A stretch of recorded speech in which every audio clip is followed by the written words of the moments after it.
Trinidad James, nice to meet you. Nice to meet you too. You just opened up for Wiz Khalifa. Yes, I did. Here in Paris, first time in Paris. And can you tell us how the connection came between you and Wiz Khalifa? Well, we did just get off another tour in America, the Under the Influence tour. And then before then, I met him, I think at a show or something. He'd already been listening to my first single, All Go Everything. He had been listening to it, and he used to play it at his shows when he was up performing. So when I ended up getting on tour with him, we got really closer. But I had seen him here and there, and it was respect and love, and he asked me to be on the tour with him. So I was like, why not? You know what I'm saying? I'm a fan of his. Okay. And since you signed with Def Jam, they had you touring around the country in the US. Right. So what did you learn from performing? No, I mean, the more performing I did in general, you realize that you got to go out there and just give your all in general, no matter what the crowd is, you know what I'm saying? Me, I feed off the energy of the crowd, but even when the crowd not giving you the energy that you might want, per se, or deserve, you got to keep going, you know what I'm saying, and make sure that you give them the show that they paid for. Okay, okay. In your first mixtape, Don't Be Safe, there was no big guest featuring. Right. Now on this one, 10 PC there's a lot of featuring. Why do you change that format? Just in general, I mean, my first project, that was my first project ever. I didn't know nobody, you know, so I didn't know that many rappers, and I didn't want any cosigns. I wanted people to just respect me for me, and it worked. You know what I'm saying? My first single, hit single, #1 on the urban charts, was a single with only me on it. No cosign, no DJ, none of that. Myself, so can't no nigga tell me nothing. You know what I'm saying? And can you talk about the song like Jump Off Texas and East Side, because there's a lot of Atlanta artists on that.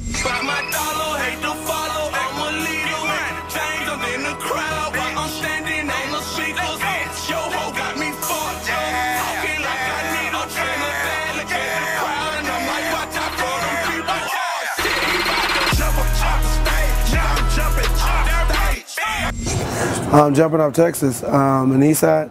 Jumping Off Texas, that's my boy Rich Homie Quan. We're on the same under label TIG or whatever, Think It's a Game Entertainment. And he's from the east side of Atlanta, I'm from the south side of Atlanta. Through TIG or whatever, we came together in the studio, knocked up a few records way back, you know what I'm saying? Just first time in there, just boom, boom, or whatever. So just held on to him for the right time, and the song, I mean, it does really well. We performed it here in Paris for the first time. It was crazy, you know. So I mean, the first time I ever performed it was in Texas with him, and that's why I named it off Jumping Off Texas. But it's originally called Jumping Off the Stage. Okay, and the song East Side with all the artists. I say that y'all niggas can't do shit. Y'all niggas can't do shit. I say that y'all niggas can't do shit. Y'all niggas can't do shit. I'm in DC with them glimpses. Cali call up Nipsey. And Philly, I know Meek and O'Milly.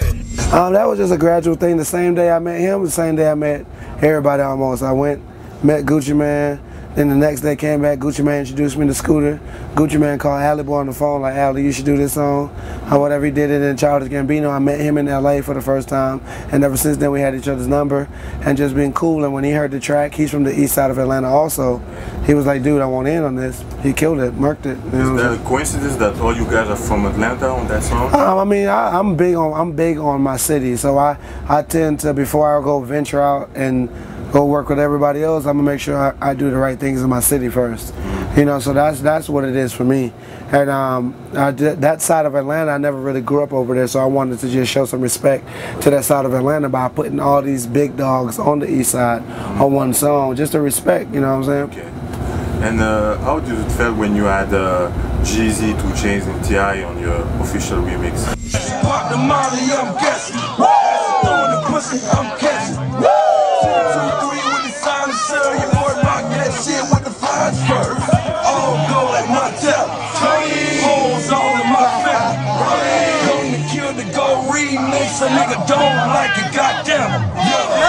I mean, it was what it was. I mean, those were the big dogs. Those are the big dogs in Atlanta, or whatever. You know what I'm saying? And it made sense or whatever. I didn't do a verse on it because it didn't make sense for me to do a verse on it. I was good. Okay. You know, my single did what it was supposed to, whatever, you know, I thank God for that single, you know what I'm saying? But I'm more into my projects, you know, like I'm into 10-piece Mile, you know, I'm into bodies of work. I was into Don't Be Safe. I wasn't just into one single. But I mean, like I said, thank God for my blessings. And can you talk about the song Rosenberg? Already prove that I can make a banger nigga for the free. Now check my call log. I got Lex Luke, a nigga for the B. I'm T.I.G. Now we the new no. Let me don't look in that whip, cause yo bitch might be in.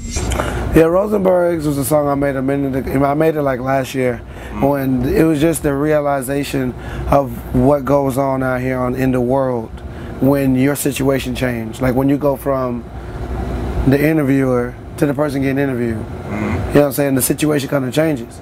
You know what I'm saying? Because some people start off as this, music pop, now to this.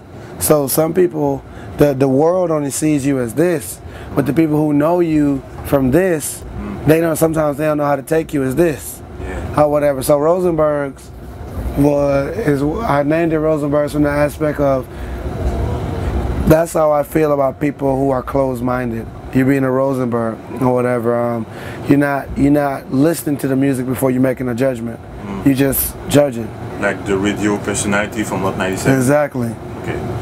I feel that your shtick to me seemed geared to be appreciated by white hipsters a little bit, and I guess I don't know, I have mixed feelings about it either way. Because A, if it's for black kids, I don't think that's particularly good for them to see that imagery. And if it's for white hipsters, kind of like, this is so crazy, look at them. I don't love that either. Right.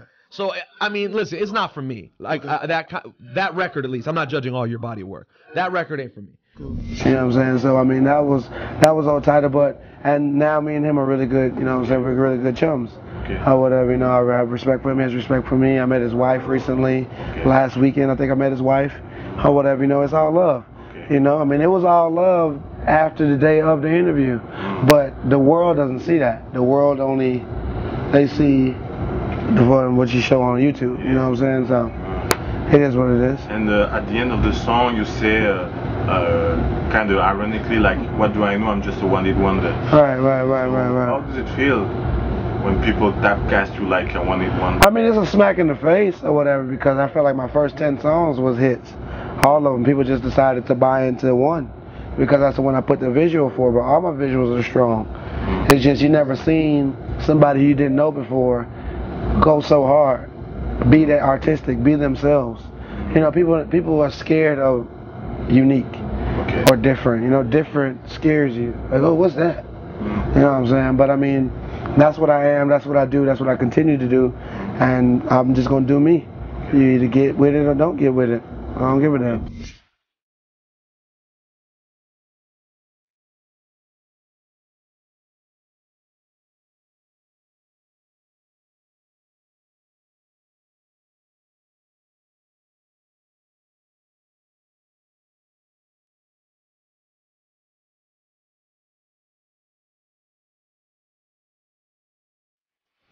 I'll go everything, I just gave you the raw.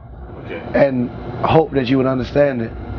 But people didn't understand it. They just thought I was a nigga saying nigga. Or whatever, you know what I'm saying? But that wasn't the reason why I made the video. You know what I'm saying? What was the reason then?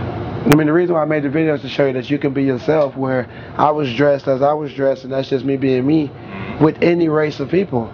There were like the thugs, gangsters, and normal party people. It doesn't matter, I'm not going to change the person that I am. I'm friends with both. You know what I'm saying? It's more to show people and to show kids or whatever, and, you know, and artists even on the come up, that you don't have to change to be like these other niggas. You can be yourself and be successful. And I mean, it's very obvious.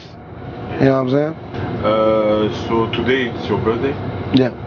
So in retrospect, like this full year, what did you gain for that? I mean, just to show you that, you know, whatever, with all the quote-unquote things that people say about me, I'm still performing today on my birthday in Paris for the first time. Last year on my birthday I was performing in Atlanta for 200 people. You know what I'm saying? Looking at it a year later, with all the flack and all the ridicule I get and still get, I'm here in Paris performing 5,000 people with my friend Wiz Khalifa. You know what I'm saying? I mean, So, you know, you can say what you want, but I'm living a good life.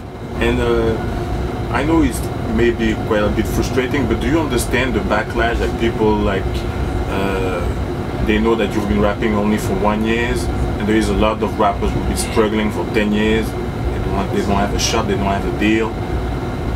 But the only thing, I mean, whose fault is that? No, I'm not saying that's your No, fault. no. I mean, I get where you're coming from, but whose fault is that? You know what I'm saying? There's nothing I can do about that. Yeah. It's not my fault. As artists, the artists who you're talking about, they know that all we can do is make the music and push it to the best of our ability. Or whatever. Like I said, I didn't come in the game with no cosign, so nobody could tell me, well, that's the reason why, or this the reason why. The reason why I'm popping is because I'm popping. It ain't got nothing to do with nobody else. Now I'm saying, I was popping before Def Jam. That's how Def Jam found out about me. I didn't know none of these niggas. Nobody. You know what I'm saying? So with that being said, it's like, I get where you're coming from. And all I can say is, if music is your passion, then follow your dreams. That's the whole reason why I try to be more inspirational than to stunt or flex on niggas, because it's not in my nature to do that. Or whatever, you know what I'm saying? What you see me wearing is because I want to. It's because I worked hard for all this. You know what I'm saying? Like, there's nobody giving me shit. So with that being said, I can't be caught up in what you think is not right or not the rules. I don't follow rules. What the fuck are rules? How is the rules in music? You just do it, and if you love it, you buy it. Simple as that. You know what I'm saying? Like, if you love it, you do it. If people love it, they buy it. That's a simple, you know what I'm saying? You're an artist, you do music because you love it, and you just do it. If people love it, they buy it. You keep, you know what I'm saying? Whatever, and that's the cycle.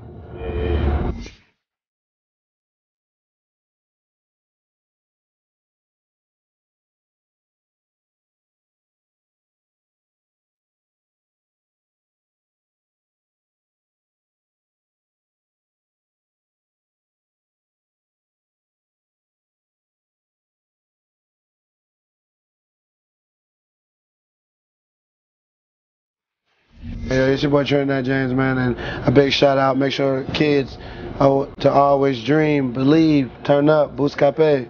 Much respect, peace, and love.